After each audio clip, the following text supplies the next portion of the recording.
Hello, everybody. Nobody in here yet. Come on, get in here, people. I've got my cat today. As long as he behaves, he can stay. Right, Billy?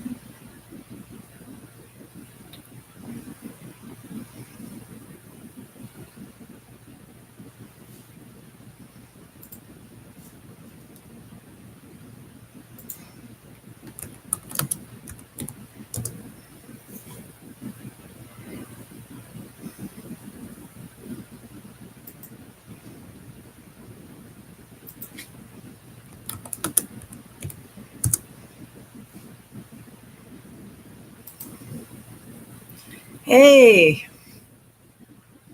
Hi, QP. Billy says hi. Say hi, Billy. He won't turn around. Hi, Maria. Anyway, update on my daughter's kitty, just before we start anything. Now, her other kitty that passed, she has his ashes and a little memorial in her house. And this little paw print and everything. It's really sweet. Can you hear me okay? Make sure I have my settings right. And she was gone a lot, so she didn't get a cat. And we went Sunday we went to first a place called Happy Tales, which is a private organization that takes in kitties. And that's where I posted the kitten being fed with a bottle. The young man that works there. Hi, Bob. Anyway, we didn't find a cat we wanted there, so we went over to the big shelter, animal facility near me, and it's not very user friendly. It's so big, and we didn't see anything but really tiny kittens or really old cats, and we wanted something little in between. And they say it's kitten season. It seems to be always kitten season. People should fix their animals, but a lot of these are feral. A lot of them they catch and release. They fix them and then they re-release them. Oh, Billy, you're so silly. You're so silly, Billy. I love you too, kitty. Yes, I do. Yes, I do. Anyway, we didn't find anything. We went to the smaller shelter, and she looked around, and I was sitting right next to one particular kitty, and he was 4 months old, but he was a cat like this, a black and white, which tend to grow big. I've noticed. Most of the black and white kitties seem to grow a little bigger than a lot of them. I don't know why, but they seem to be bigger kitties. And this one was so chill and so, happy little guy. And she looked around and she says, "What do you think of these?" And I said, "Well, we looked at the other," because I said, "No, that one's not right. That one's not right. That was too old." And then a gal said, "Well, a younger kitty would be better because your cat's not only a year old and he's very much still a kitten." So we looked at the one next to us, and his name was True Bulldozer, believe it or not, named by the niece of the gal that was fostering him. So he'd been socialized and everything. And he was the cutest thing. This cat has a little soul patch here, and that one did too, except this one has a big black blob on his nose. He's just the cutest thing. He's only 4 months old, and he's almost as big as my daughter's kitty. And he's going to be big. Well, she did. They give you a sheet on how to introduce a new cat into a household and how it's done and everything. And this cat seemed to be,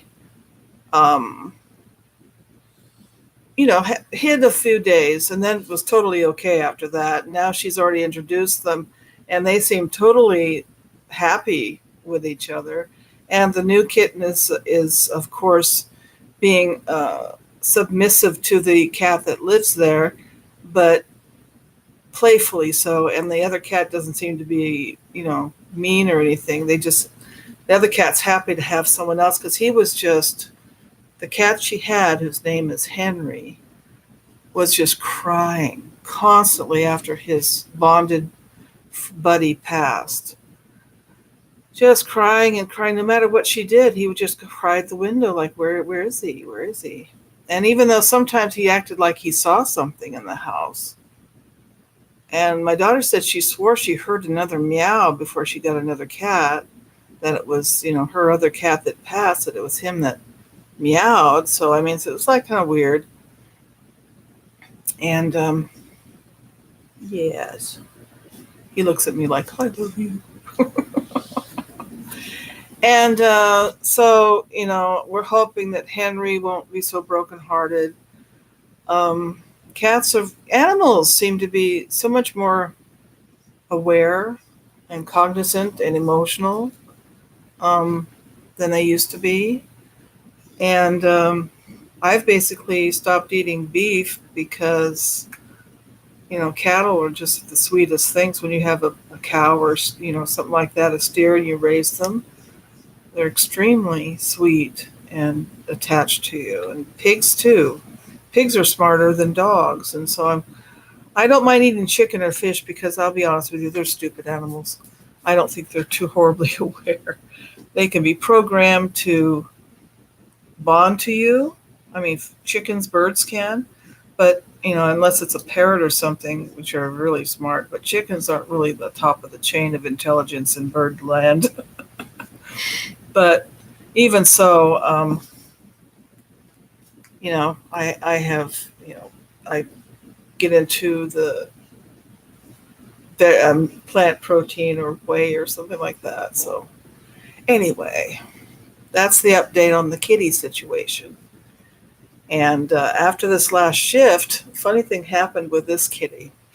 That last big shift, he was in my room for like 3 weeks, constantly driving me out of my mind, constantly needing attention, never leaving my room except to go to the bathroom, and sleeping in my room, sleeping on my windowsill and falling off when he falls asleep. He did that about 7 times.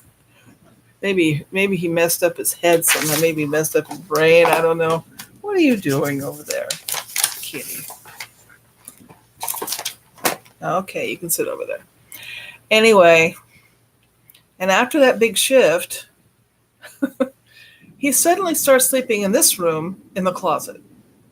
And I don't see him except for a few minutes when he comes to, get a treat. And then he leaves. It's like he totally ignores me, like I'm not,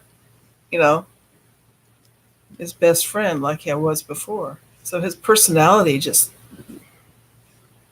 And even now, he's just starting to warm up to me again. It's like, I don't know if he shifted and it freaked him out or if it's a different cat. I don't know. You just sort of go with the flow, Anyway, how are all of you?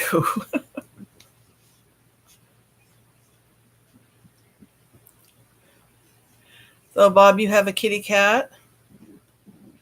What kind of kitty cat do you have? I have a Lynx Point Siamese mix, I guess. Either she's pure or she's a mix. And I have my black kitty that his personality changed too. He stopped coming home except to eat. He's off somewhere else all day, and we haven't figured that one out. I don't know. Well, let's get to the scary stuff.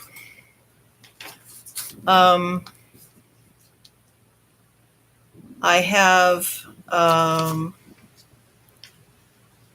it's called thoughtcatalog.com. Christine-Stockton 2018/06 Ghost Stories / they're from Reddit. Now, I went to Reddit and I was having trouble finding my way around Reddit. I'm new, so hopefully I can start navigating that and getting my own stuff. The first story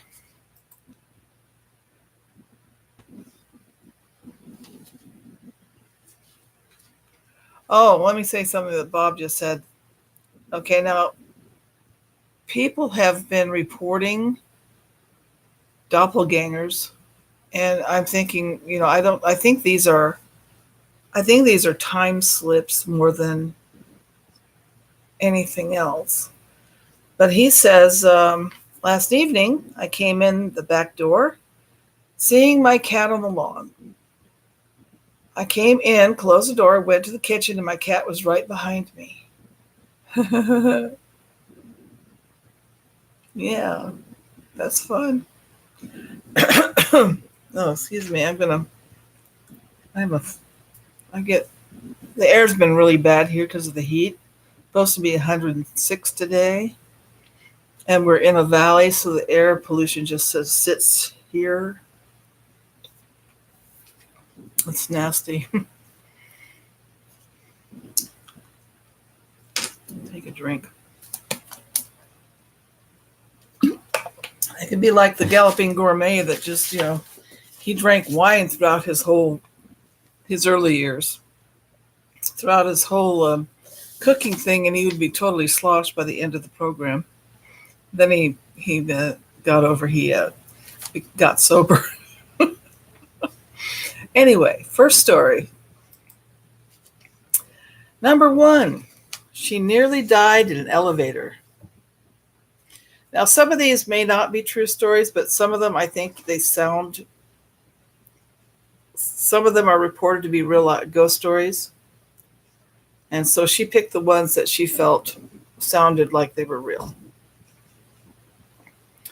I heard this when I was in Korea. One day, a girl was walking home late night after work or something.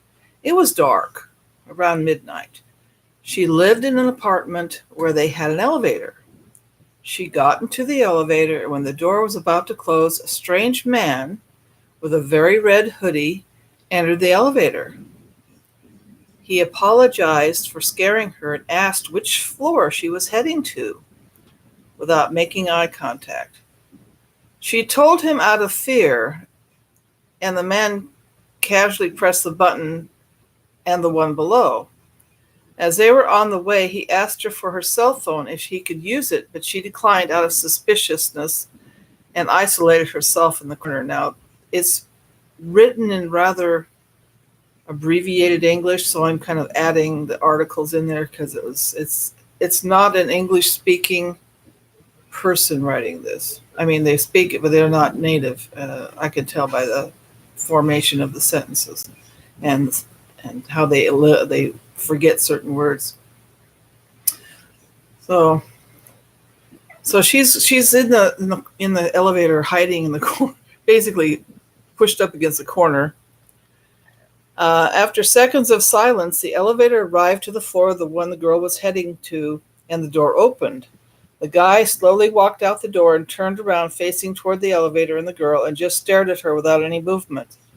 Slowly, the door started to close from the gap. She could see him turning around, heading for upstairs, pulling a knife out of his pocket. That's creepy. Now, that doesn't sound like a ghost story to me. That sounds like something, like a bad person. Yeah. Yeah, women are vulnerable. And, in all this day and age of equality, we're not physically equal.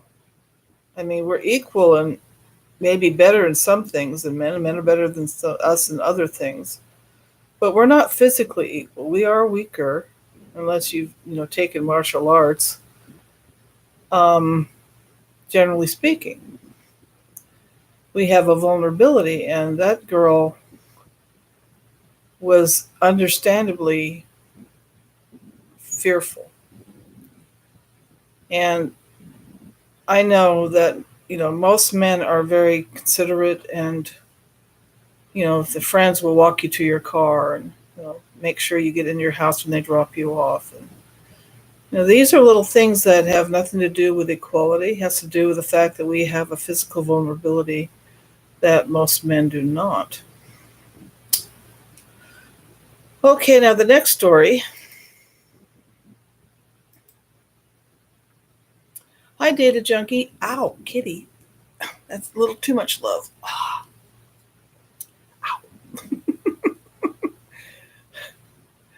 Good to see you. You had another time slip with your cat? Is your cat like a time traveling cat? I have an interesting story that I told about my cat. And earlier, in one of my earlier live streams. And I might, if we have time, I'll tell you about that one. That's a little weird. Next story. Now, this one's really, really creepy. Number 2. Daddy, I had a bad dream. You blink your eyes and pull up on your elbows. Your clock glows red in the darkness. It's 3:23. Do you want to climb into bed and tell me about it? No, Daddy. The oddness of the situation wakes you up more fully. You can barely make out your daughter's pale form in the darkness of your room. Why not, sweetie?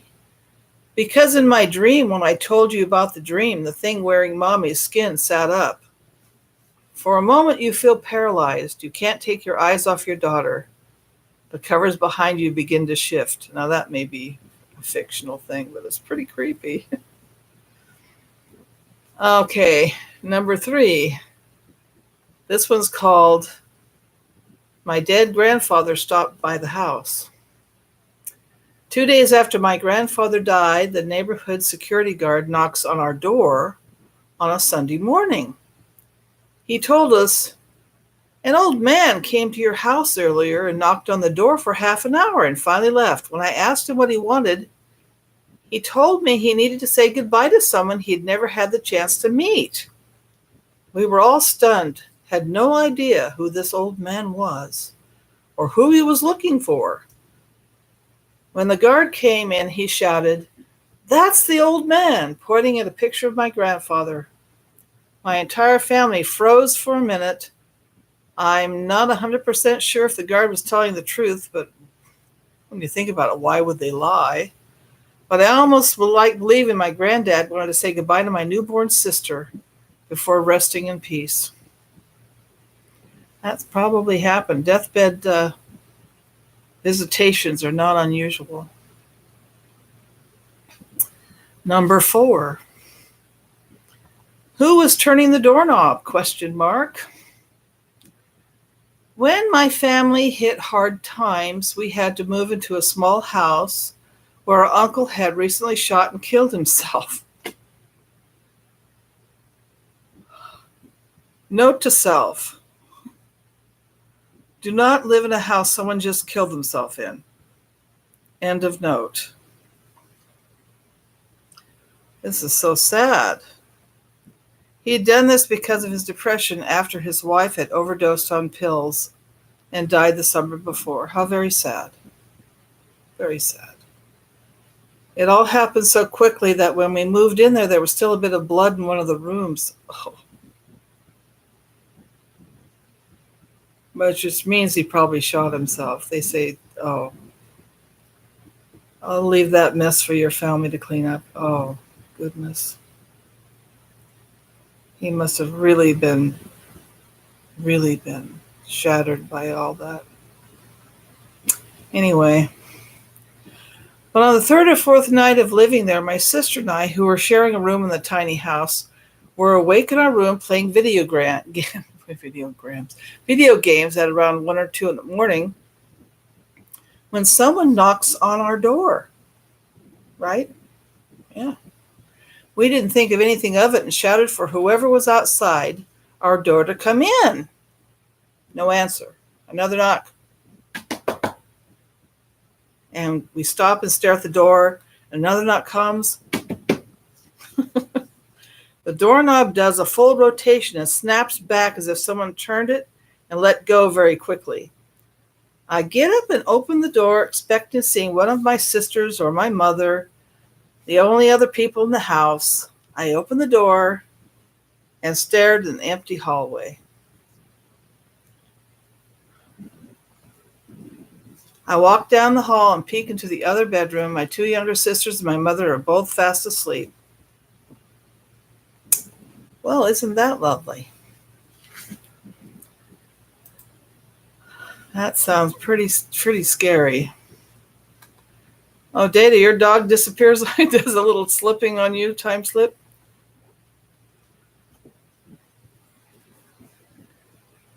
Digi moved into a high-rise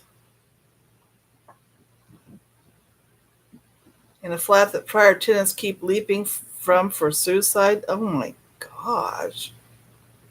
I wonder how he's doing. Oh my goodness. Oh.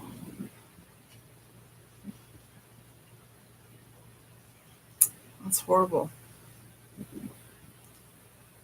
You'll walk the full yard, no dog, and then there she is. Don't you just hate it when that happens? Isn't that right, Billy? He's not happy or anything, is he?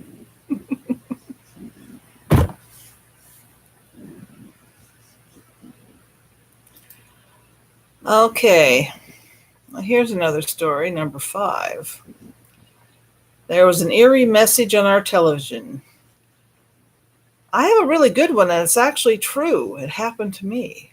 This could have been a dream, but I testify to this day that what I saw was a ghost. So here I am, a young guy who woke in the middle of the night. I'm currently sharing a bunk bed with my brother. Oh, you know all the stories about bunk beds and ghosts. Something about bunk beds. And I'm on the top bunk. I look out into my living room and notice that everything is dark. However, there's a person in an evening gown dusting my fireplace mantle. Oh, that's a kind of ghost I need, something to help dust, clean house. The woman was slender, which threw me off because my mom is obese. I yelled out, "Mom?" to the person dusting the counter, and the person turned around. So this isn't a time slip if they respond to your communication, which means it's an intelligent kind of thing going on here, which I think is way scarier. But it was not my mom, but some older woman. Suddenly she shrieks and her face becomes severely deformed. Oh, nope, nope, nope, nope, nope. It was like that stuff you see in horror movies. Like ridiculously scary, especially for a young kid. I blinked my eyes and she was gone. Somehow I went back to bed, and the next morning I went to my living room and noticed that even though the TV was off, there was something written on the screen. It said, "Do not be afraid." The text slowly faded, and no one else saw it. As a young boy, this is still and still is, this was and still is, extremely terrifying to me. Ow. Oh, kitty. Uh,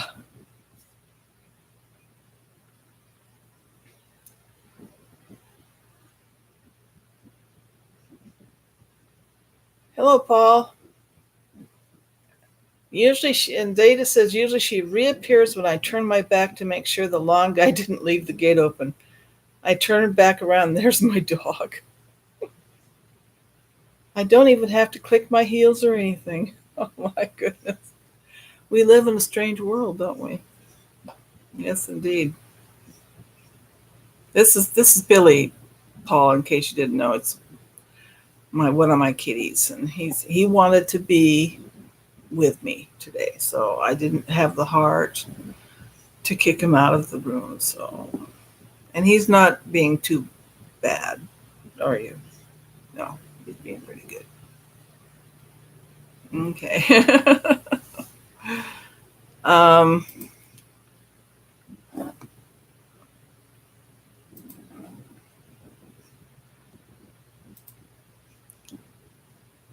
Number 6. Playing playing hide and seek with Allie. I still have fresh memories of this. When I was very young, about 3 or 4, I remember having a friend named Allie. Allie lived with me and I would play hide and seek with her in the backyard. Allie was a year older than me. Allie loved my mom but wouldn't stay long enough to meet her. My mom didn't believe I had a friend named Allie.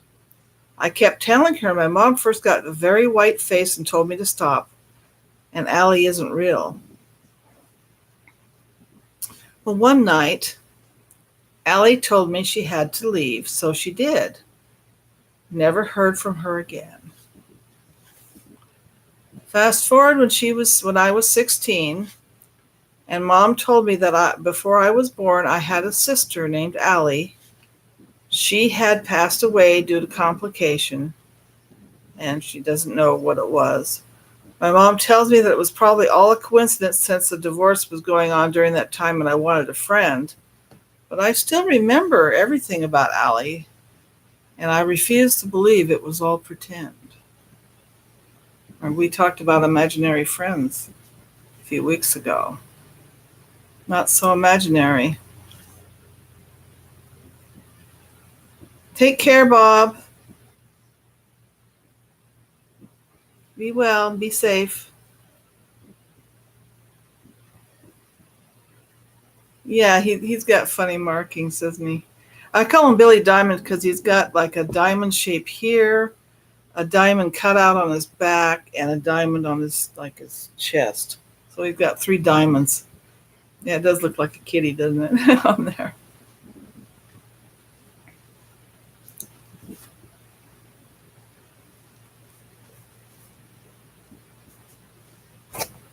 Settle, kitty, just settle. Thank you. Okay. Well, that was an imaginary friend that may have been her sister who passed, which kind of would make sense if you think about it, that, that it was time for her to move on, so she didn't stay any longer. She was just there to visit. Number 7, the man that comes and talks to us at night until we fall asleep. I have 4 little cousins and who never got to meet my grandfather. He passed before they were born. One morning, they ran downstairs for breakfast, as they usually do. As my uncle was getting their food ready, one pointed to the fridge and said, "That's him." My uncle, not thinking much of it, said, "Who?" and looked over, and they were pointing to the picture of my grandfather that they never got to meet. My cousin responded, "That the man that comes and talks to us at night until we fall asleep sometimes." Well, think about it. If you had grandchildren and you never got to meet them, and they're really young and you're a spirit, and you say, "Well, I'd like to go visit them," it wouldn't hurt anything because they're too young to be questioning and too young to get scared. They would just see you as another person. Now, this next one is a pretty good one. We're going to look at the chat.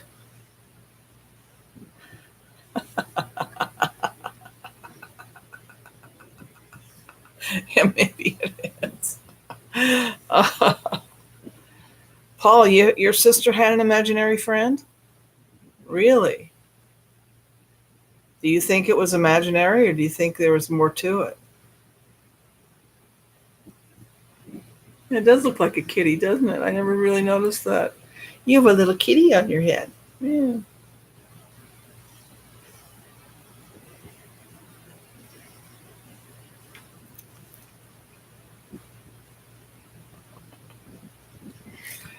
Next story, kind of scary. Because, the hospitals in nursing homes and things like that are often, because so many pass there, weird things happen. So, number 8, please tell the little girl to get out of my room. I worked night shift as a palliative care RN in a very big, very old nursing home. It's important to note that this home and the religious organization that ran it are currently part of the Royal Inquiry into the institutional response to the abuse of children. The nurses that had worked there for 30 plus years used to delight in telling younger staff that when it was used as a children's home, they used to bury the children that died in the rose garden. This old rose garden was apparently under a newer wing of the home. At least 4 times in my 2 years of working there, we would have elderly, close to death patients wake, totally lucid in the middle of the night, and ask us, please tell the little girl to get out of my room, or please get that little boy out of the corner, he's looking at me. Being in this huge, dark, old, creepy building that had a very awful history, and then that happening, F that. He or she did not say F, but they said the word. I would never do my rounds alone when it happened. It was terrifying. It made my blood run cold. I'd get a friend to work with me for the rest of the night. I was not the only person this happened to. It was a regular occurrence. Yeah, there's a place in England that was a orphanage slash mother's home for the girls to have their babies, and then they'd get adopted. They didn't let single women keep their babies back in the day. They take them away. They didn't have a choice. They get the prenatal care, and that they had to give up the baby after a few weeks, which I think would be like a horrible thing to do.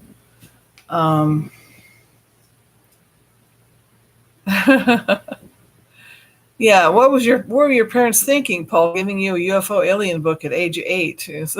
Let's give them some nightmares to have fun with, right? Oh, yeah, we have so much injustice and sadness that has occurred that it's not surprising that there's unrest of some kind or energy that manifests because of the sadness or the abuse or whatever. Hard to know what it is exactly, whether it's an actual spirit or if it's just energy manifesting itself. Number 9. Ghost writing appeared on the wall in paint. When I was in high school, my family had to move from Central Texas back to West Texas for my dad's job. We were under a lot of stress and other family issues at the time as well. So we have stress going on. But that is beside the point. My sister and my mom were painting the upstairs walls as we got to the house to get ready. My mom was on the wall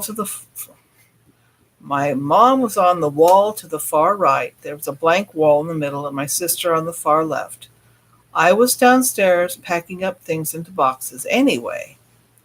Suddenly, my sister comes downstairs. She's older than me, looking scared, out of her mind. She asked me to come upstairs. On the wall, in between them, for no apparent reason, this writing appeared. Looking closely enough, you can see it's not written by accident, but rather by broad strokes made by a human hand. Problem is, the handprint is too big for any of us to make it. The longer we stayed in the room, the more freaked out we got. As we realized that nobody was playing a prank on anyone, I still have no explanation. That's fun, isn't it? Take care, Maria. Keep listening. Well, parents usually don't figure things will scare you by the time you're 8, Don't grow up, kid. Number 10. This number has been disconnected. A few years ago, my brother would get a call on his cell phone around 2 to 3 a.m. every night. He would answer it, and it was this hellish-sounding voice, like static mixed with screams. He changed the cell number after a month of this, and it stopped. Then, after a week or so, it began again, the exact same noise.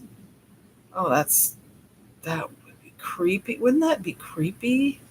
Finally, one day he decided to backdial the call. It was an old man that had no clue what he was talking about. Still, the calls persisted. If he didn't answer it, it would call a few more times. No messages were left.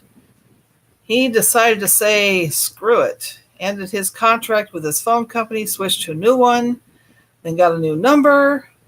You guessed it. Screaming static calls continued after a short delay. By this time, he was terrified every night. Unsure why this was happening, he back dialed the number again, got a different person. Around this time, he lost his job and his phone. The call stopped, of course. His phone was disconnected now. So one day, my mom asked me to listen to this weird message she got on our home phone. It was the static screaming. We showed my brother, and he was freaking out. He back dialed the number again and said the number was disconnected this time. Never heard from it again after that.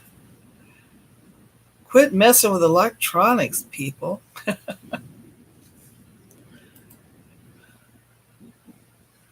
Hi, Claire and Crosshatch.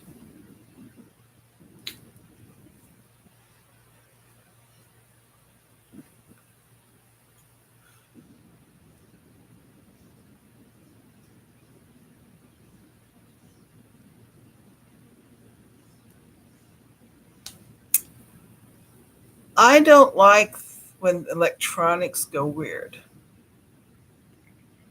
I had a stereo in my room with, it's one of those little smaller ones, cheapy ones. And it kept waking me up, turning on around 3 a.m. And I thought, well, some setting on there is just starting to malfunction. So I unplugged it. Well, it still turned on after I unplugged it at 3 a.m. And I had to I chewed it out. I said, I don't know who you are that's doing this, but I have to get my sleep. This is my attitude about anything supernatural. Oh, they know me, the gal with the attitude on the other side. That I had to sleep, and it was rude to wake me up. I don't care which side of the veil you're on. It doesn't excuse bad manners, as far as I'm concerned. No, I don't care what you are. You have manners, or else you're out of here. I won't listen to you if you're rude.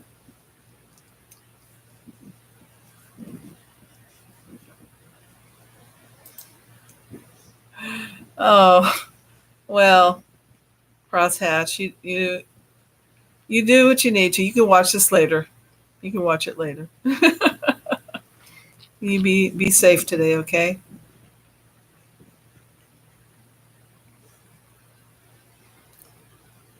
Oh, I love to fish. I haven't been fishing in so long. I love to go fishing. I'm a country girl, You may not be aware of that. Okay, let's get another story here. When my sister was young, my parents got her a personal phone, a landline that she could feel special. Yes, she was extra spoiled. It was a prepaid landline, though, so basically no one could call in or out if she ran out of credit, much like a mobile phone. Anyway, every night at 3 a.m., her phone would ring. She said there was a man on the other line, and she would get really scared and come running to my room. It escalated to the point that I asked her to please disconnect her phone before going to sleep, because it was becoming extremely annoying to be woken up every single night by this person that called her. This person likes to use quotes. To be honest, since she was about 10, I thought it was just these stupid, scary movies she liked to watch. And eventually she just got rid of the phone. In any case, I recall this stopping. A few years ago, we were talking about it. She confessed that her phone continued to ring even after she disconnected it, which is why she didn't want it anymore. She has no recollection of what the person on the end was saying, or maybe she just blocked it out. About my stereo, let's just go back to that.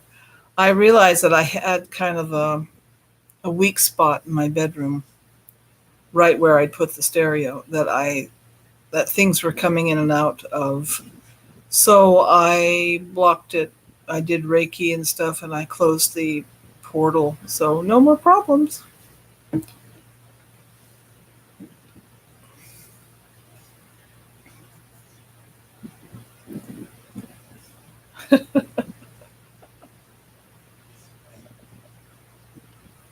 Only thing you catch cold is a cold when you go fishing, Claire.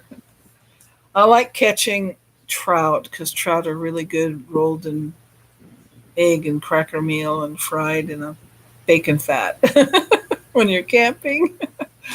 I'll be honest, that's just pretty tasty stuff.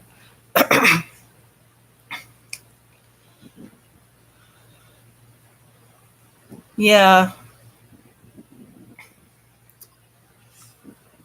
it's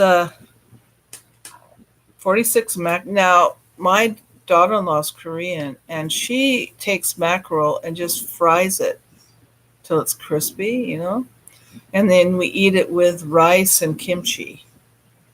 And that's pretty good. It's pretty good.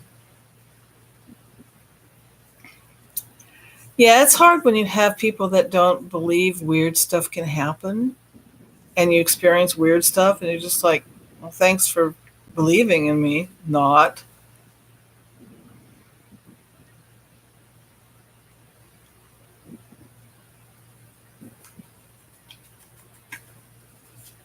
Yeah, it's what I like about fishing more than anything else, it's just a side, is that the sound of the water, the beauty of the place, the quietness. I mean, it's more than just catching fish. It's the whole experience that you have. That's why I like it. Okay, next story, number 12. My former teacher was home alone when she was a child at some point in the 70s, probably back when we used to have latchkey kids and they were okay. A man knocked on her door and she opened her main door but kept her screen door locked. Smart kid. He said he was from the gas company and wanted to talk to her parents. She told them they weren't home and he was missing. And without missing a beat, he tried forcing his way into the home. Well, the thing she should have said was, they're busy in the back and they don't have time to come to the door. You never say you're there alone. Let's put it that way. He tried to force his way into the home. When he found the screen door to be locked, he pulled out a box cutter and started to cut through the screen. My teacher ran to hide in a clothes hamper in her parents' closet. She said she sat there about 10 minutes before the police arrived. Thank God a neighbor saw everything and called the police, or she'd probably be dead. Also, to put a cherry on the freaking creepy Sunday, they found the intruder hiding in the attic. Oh, that's not a ghost story, but that's terrifying. That is terrifying. Number 13, not alone in bed. A few weeks ago, my girlfriend and I were sleeping together when I woke up to her saying, "What are you doing?" She sometimes talks in her sleep, but this sounded so coherent and urgent that it jolted me awake, and I asked what she was talking about. She then woke up and said she saw someone at the end of the bed. Thinking it was a dream or semi-awake hallucination, we thought nothing of it and went back to sleep. About an hour later, we woke up and saw someone standing on the bed with the sheets wrapped up and twisted to her neck. I didn't know what to do, for the first thing that came out of my mouth was, "What are you doing?" My girlfriend then woke up. I had been dreaming the exact same thing that she did and said the exact same thing. Nope, nope, nope. Some of these are just terrifying. Terrifying. They're not ghost stories necessarily, but I mean, I don't know what that was. It's like they both dreamed the same thing and dreamt the same thing. A man watching through the window. When I was growing up, one of my best friends told me about a creepy situation involving him, his younger brother, and a man in the window. When my friend and his little brother were younger, they shared a bedroom. They were some years apart, but this younger brother was born with multiple different health issues, including multiple sclerosis. And he was confined to a wheelchair and cannot care for himself. So, to keep an eye on him overnight when his parents couldn't, they shared a bedroom.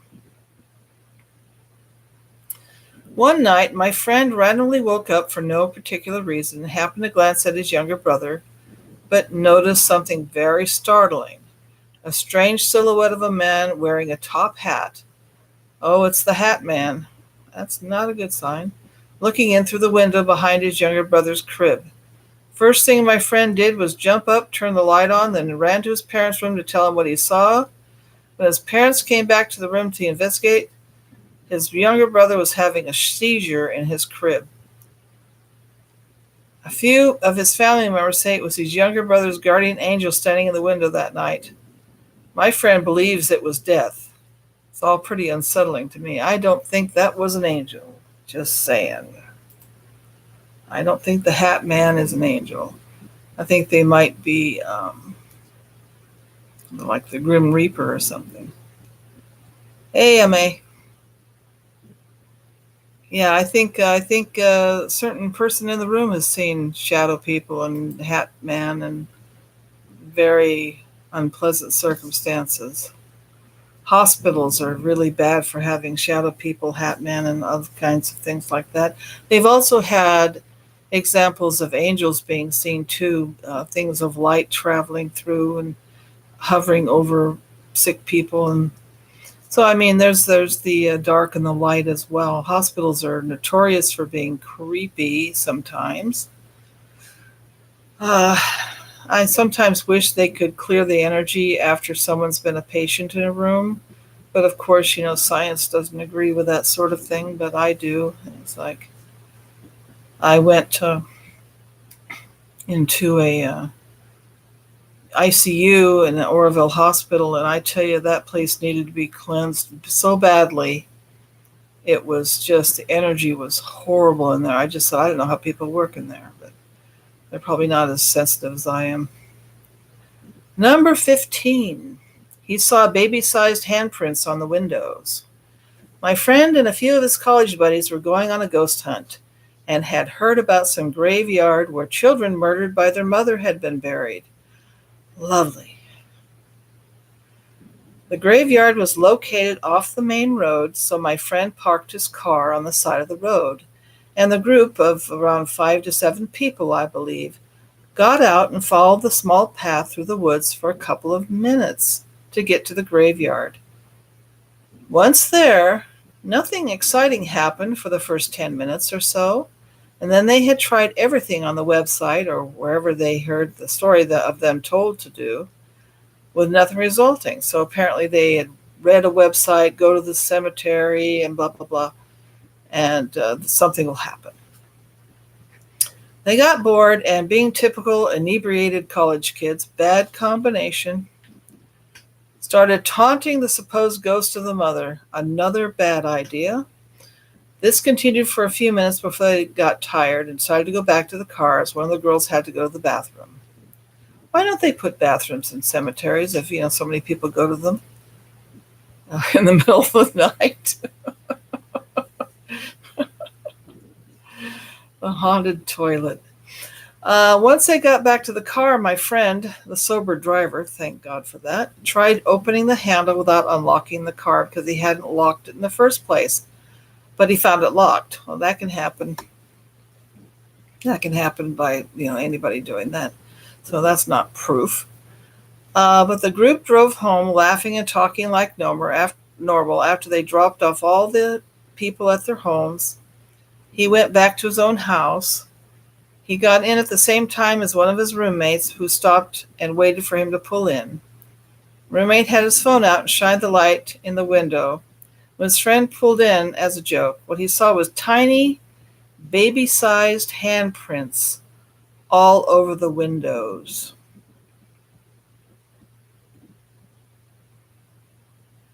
As soon as my friend got out, he went into the house without saying a word to the roommate. The roommate, confused, went back to the car and tried to rub one of the handprints. The roommate went and tried to rub the handprints off the window, but they were on the inside of the window. To this day, my friend will not speak of his drive home after he dropped off his friends, and has since sold the car without ever driving it again. Oh my goodness.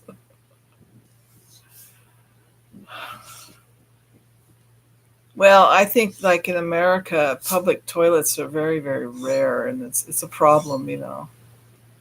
Um, yeah, yeah.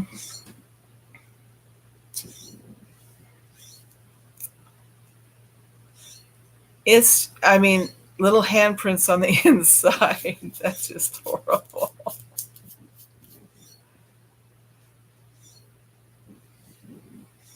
Oh, someone comes and spends a whole afternoon with his at his wife's grave. Isn't that sad? But I mean, if that's his way of having her still close, you know. But that's sad, isn't it? Yeah. Here's a true story. Now, the other one sounds like it may have been a true story because it isn't really embellished a lot. When you hear something that just flows too horribly well, you have to be, I'm not sure that's a true story. Um, this one is, my best friend died of cancer back in 2002. We were incredibly close in every way, and we spent the majority of our free time together. Almost a year after she died, I was in my apartment sleeping, and my phone rang about 3 in the morning. What is about that number, 3 in the morning? I had one of those Sony Ericsson T610s. I guess that's a phone. I was very groggy and picked up the phone from my nightstand and looked at it. I saw it was my friend's number. I immediately became alert and awake and answered the phone, very curious. I said, "Hello?" A few times, but all I could hear was very loud static for 30 seconds. Eventually, the call ended. At this point, I was freaking out, called the number back only to get an automated recording that this number was out of service. I then called her mother's house to see if possibly her older sister may have had my friend's old phone and might have called me back by accident. But there was no answer at my friend's mother's home. Come to find out, the remaining family was away in Miami, and they came home a few days later. I took the phone to them and showed them the log, and they were in disbelief. They went to my friend's room and got the phone out of the drawer, where it had been sitting for months. Battery stone cold dead. Like, I don't like it when things happen with electronics.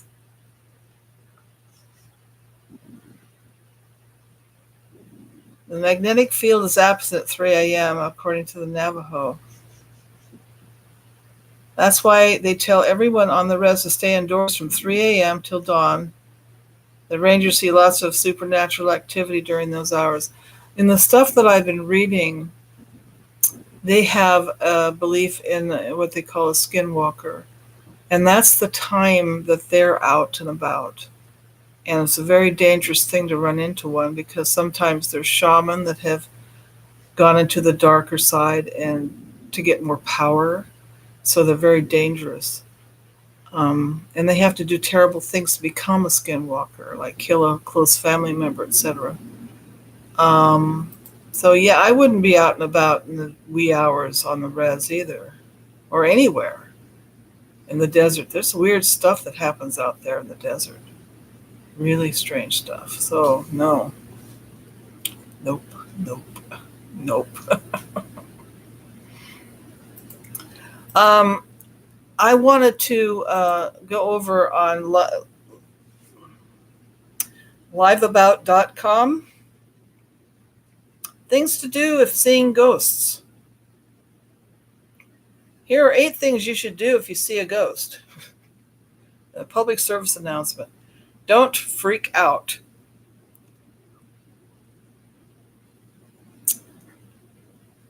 As much as many of us think we know how we'd react if we saw a genuine apparition, we really don't know until it happens to us. Fight the urge to panic and flee. After all, this might be a once-in-a-lifetime experience. Not many people have this privilege. I'm not sure it's a privilege. Ghosts, for the most part, are completely harmless.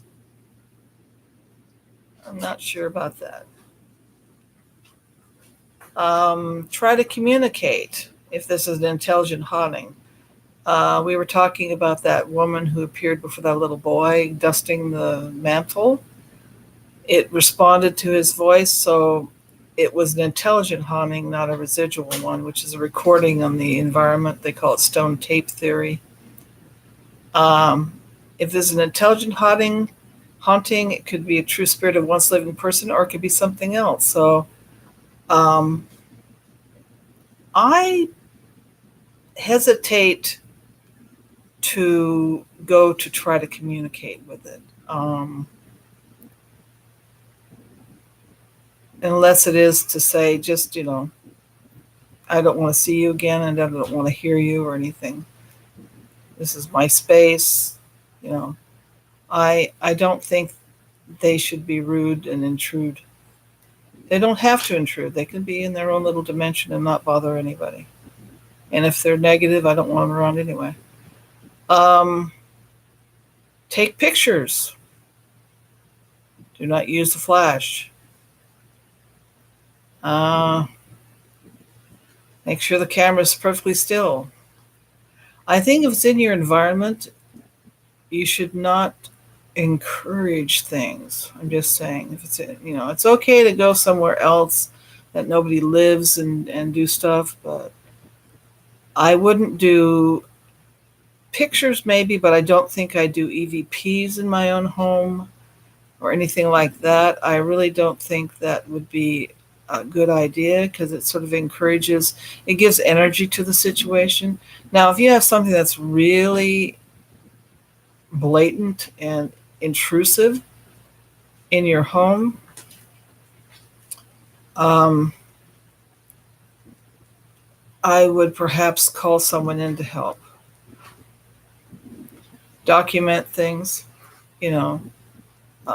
what's going on.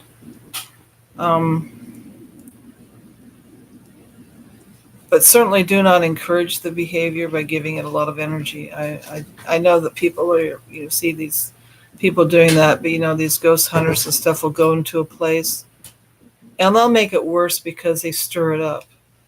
If you're not there to help, just don't. If you need help, you make sure whoever you get actually wants to help and not just wants to exploit your situation. Because I really don't think you want things to be worse after you call someone in.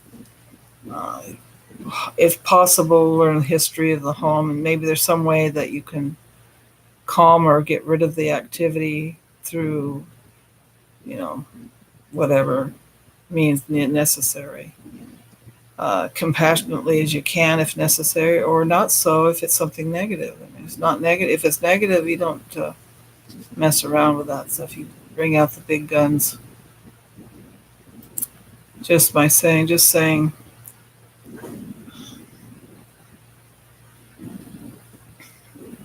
Yeah, they won't talk about skinwalkers. It's very real. Even the police see them. And it's not something they want to talk about. And I respect that.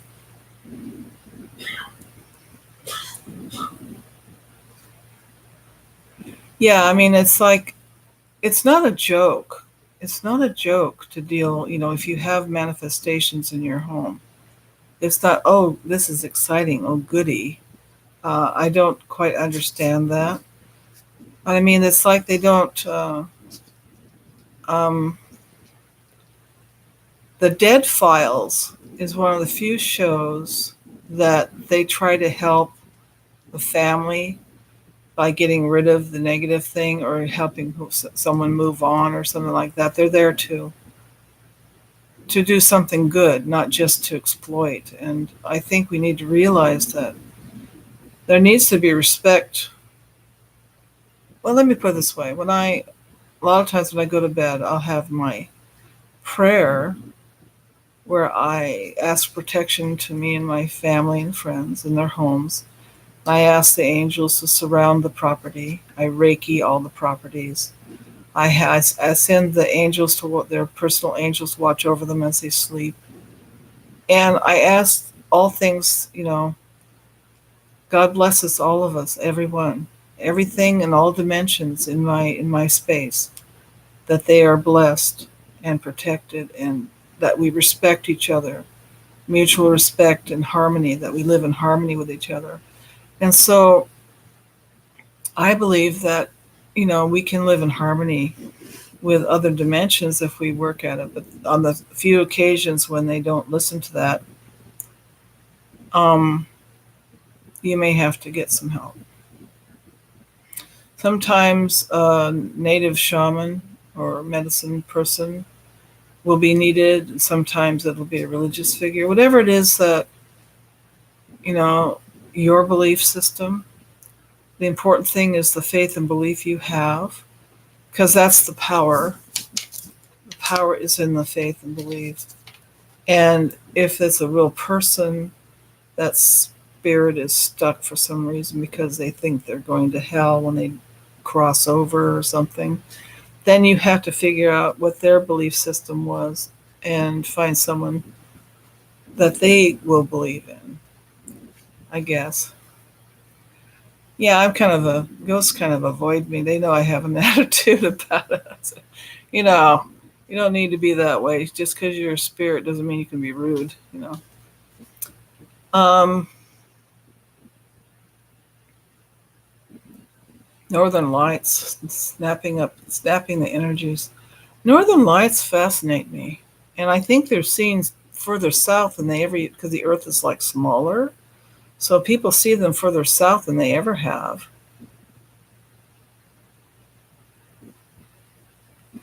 The women have well, I don't know, Data.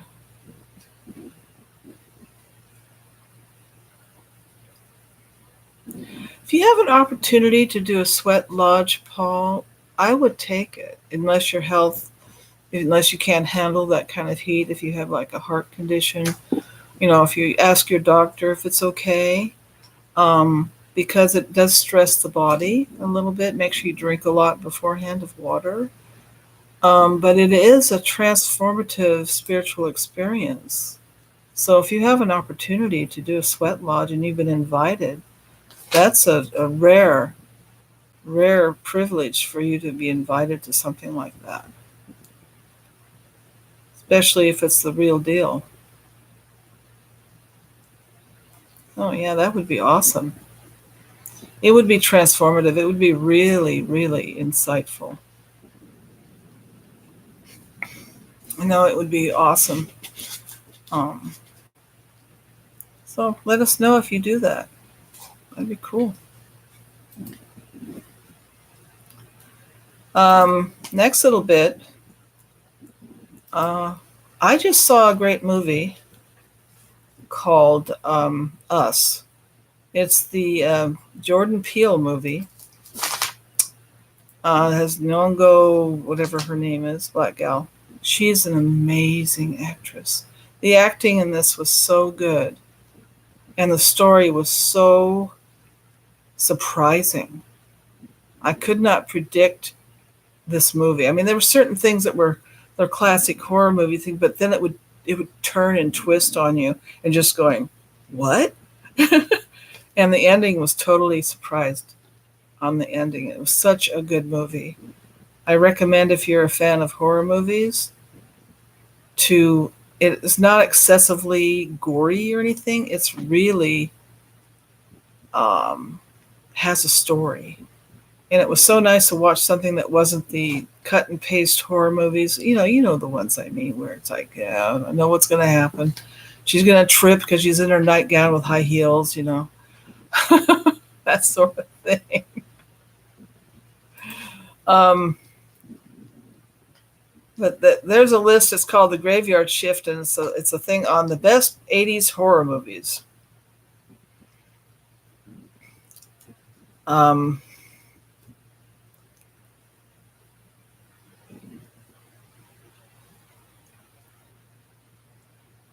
and of course, they talk about TV, American Horror Story, and all that. And I've never watched my daughter and I watched American Horror Story when it first came out, and it was so horrible. It was like you could predict everything. It's like, oh, this is terrible. Acting was, I mean, the acting is only as good as the directing, right? And it just, I could not watch it. It's like, no. I know it's a big thing, but it's like I watched a little bit. My daughter and I both says, nope, this is a formula show. I'm not interested. I like stuff that's doesn't rely on stupid plot lines. Yeah, most American acting is pretty bad. Uh, that's why I was impressed with us. You know, African Americans aren't really represented in the film industry here very much. Neither are the Native Americans or the Asians or Hispanics. I mean, it's Whiteville, and it doesn't reflect the population in this country. And California has more non-whites than whites, and I'm perfectly okay with that. White people are boring. I'll be honest with you. They're a lot more interesting people. Their food's better. They know how their music's better. I mean, I'm not going to complain. And they're interesting. You know, they have different points of view and different ways of seeing the world. Um, yeah, American acting, I'm not really happy. Okay, now 10 signs your house is haunted. This is what I'll leave you with. Electronic disturbances. Now, let me tell you this. This may not be something to do with haunting. This could be your energies. Your energies are really wild and crazy and not under control, and you're just sort of awakening. Your abilities are awakening. You can cause the electronic disturbances yourself. Oh yeah, you know, I have to complain about the Canadians and the British with their films. They can't regulate the dialogue versus the background music. The dialogue gets muffled and buried by the background music or the sound effects music or sound effects. You'll have to turn it up to hear them speak because they're mumbling half the time. The Brits, anyway, bless their hearts. And then when the you know, like explosion, I think it's so loud you can, you know, and you have headphones that's like, oh wow, you know, no, boom. Now that's the only complaint I have is that somehow the audio isn't compatible with, you know, American stuff. I don't know what it is. But it's true, you know, you have to turn it up more, and you know, it's really, yeah, they need to learn how to do the audio. The Canadians too. Hey, Simon, I'm about to get off. I mean, if you're gonna, I really enjoy your being human stuff you're doing. I like your racing too, but your being human is it's like watching a movie. It's fascinating.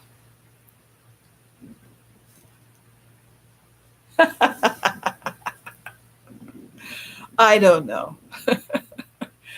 I love the way you talk. I'm just talking about your movies. Your movie sound people don't seem to know how to um, regulate the sound. Your acting's better. You know, your stories are better. I watch a lot of British TV because they're just so awesome. Hello, Billy. Billy's come back. See, he loves me. Mm. He goes, Dad, don't kiss me. So electronic disturbances may be something in your house, or it may be you. Disappearing objects. I don't believe this is necessarily haunting. I had fairies do this to me. I think our energies can do it, pop things in and out of timeline, and they'll come back. Strange noises, I think when you have a lot of cats and stuff, you just can rule those out entirely. And, you know, shadows, rogue shadows. I've been seeing things moving out of the corner of my eye since this last shift. I'm seeing more. I seem to be aware of more, and it's like, you know, it's nothing bad. Um, And they say more people are going to be seeing the Hat Man and stuff like that. Uh, Lurking shadows in the corner of your eye may sound your house is haunted. I mean, define haunted. Are we close to the spirit world? Yes. Does that mean your house is haunted? No. Just because once in a while there's something that bleeds through, or you're able to see it because of your gifts, doesn't mean there's anything to be worried about. Really. Abnormal animal behavior. Now, if you go to my website, you'll see, or my channel, you'll see Scott's video of the cat watching the orbs. I mean, cats can see stuff, can't they? Right? Yeah. Yeah, you can see things. And so sometimes when they're gazing off in the distance, they're actually looking at something. They're not just trying to freak you out. Crystal's cat, that Henry, that missed his buddy, kept on looking at something on the ceiling. And so I figured we have the other cat is the ceiling cat now. And this website, it's called Stranger Dimensions, has a video on there. I'll put these websites up for you so you can read the rest of the stories and read the other stuff. There's 100 stories on that one, and I'm not going to do them all, for God's sakes. They said, I once saw a show where rabbits were experiencing paranormal activity scenario. Rabbits. Now, if you have strange dreams and nightly terrors, there can be a lot of, they say that might be, sleep paralysis, hypnagogia. Hypnagogia. It should be hypnagogia, actually, by the way it's spelled. I have mixed ideas about that when you wake up and you can't move and move your eyes. And, it is a thing where your body's trying to keep you from acting out your dreams. But I also think that in that state that you're more aware of the other side because you're not all the way awake. Part of you is still in that dimension of dream state, which I think we do out of body at that time. I think a lot of things we go and do when we're asleep that we're not aware of. But if you get a creepy feeling in a certain part of a place or a house or anything, I think that's really important to pay attention to. If you're going looking for houses and you get totally creeped out about some part of the house, I wouldn't buy it. I wouldn't rent it.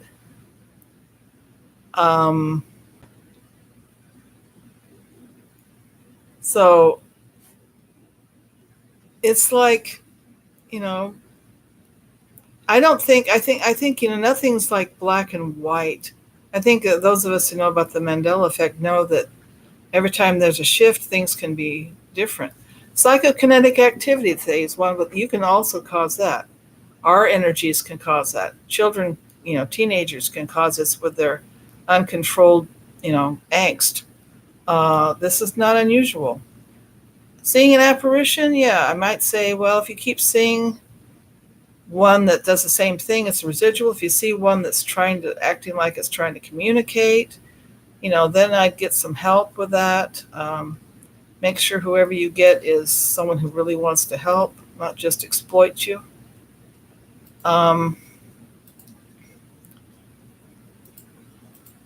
But I have to say that movie was a really good one. It was scary. It was a very scary movie. I'll finish with one story.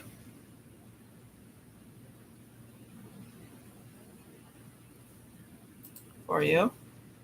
If I get to... Come on. I'll finish with one story before I go.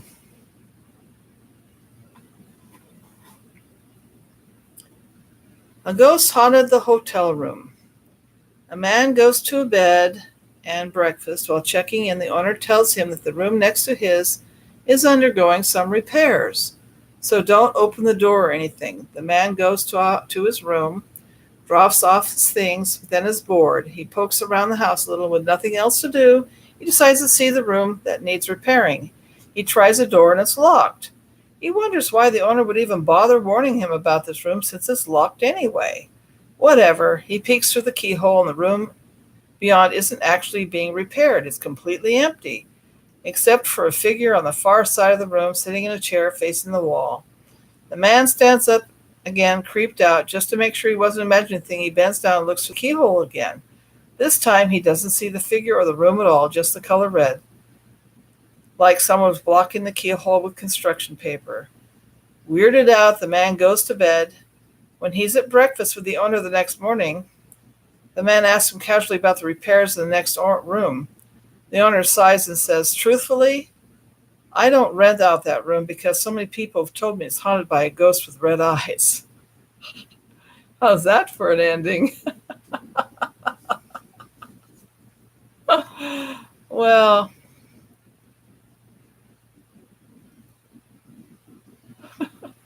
yeah, trust your intuition. Hold on to your faith. Keep your energies high. Keep your vibes high. Keep your thoughts positive if you can. I mean, it's a challenge. But the more elevated your energies are, the more protected you are from anything negative. Oh, just saying. Well, sleep tight. And it's been nice to have you all here. Thank you so much. And may all your dreams be happy ones, and all your weeds be wildflowers. I know it is, Claire. And I sure hope things get better for you. You know, it's interesting. I've been through a really difficult time in my life when my children were relatively young, well, quite young, and it feels like it's never going to end. And it was horrible, and it was stressful, and it was heartbreaking, and it doesn't last forever. And so you just have to remember that all things change, and just try to make sure as much as you can to have hope in the future, because that's a little more leaves in my hair from the cat. Because things will get better. I know it feels like there's no end to it. I know. I've been through such horrible things. And it will end. It will get better. It will get better.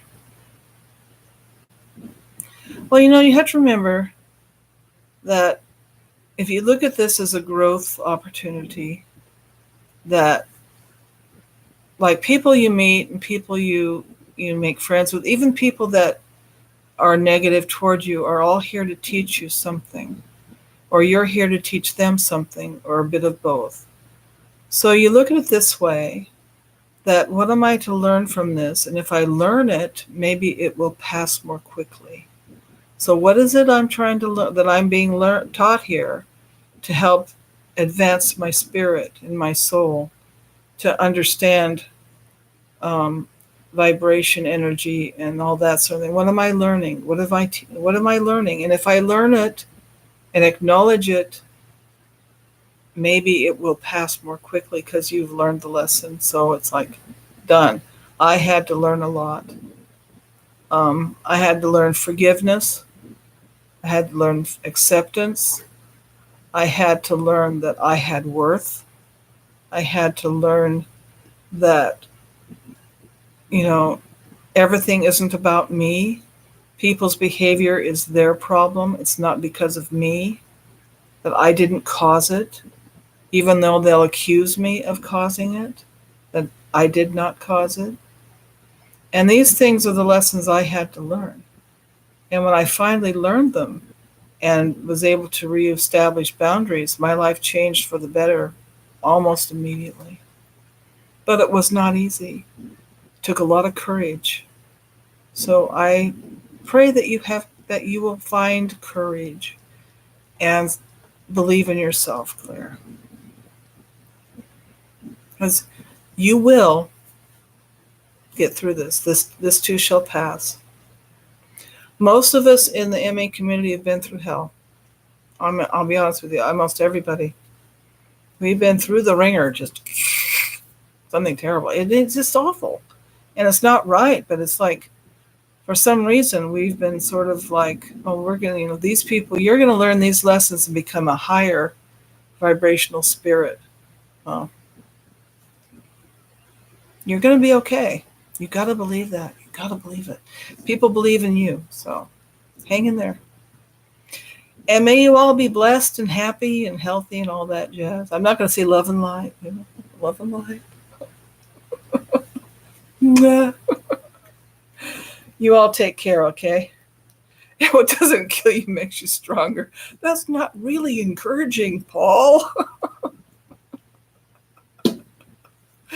Well, I've been working on my video, and hopefully I'll get it done this coming week. I like to do a good job, so I've done a lot of research. I've done historical research and everything. So, Paul, you're fine.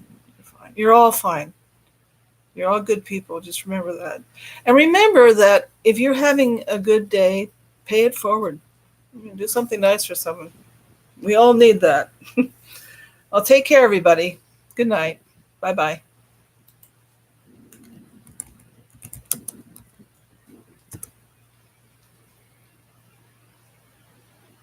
Oh, Simon's going to be on in a few. Don't forget to watch him. You all take care. Bye-bye.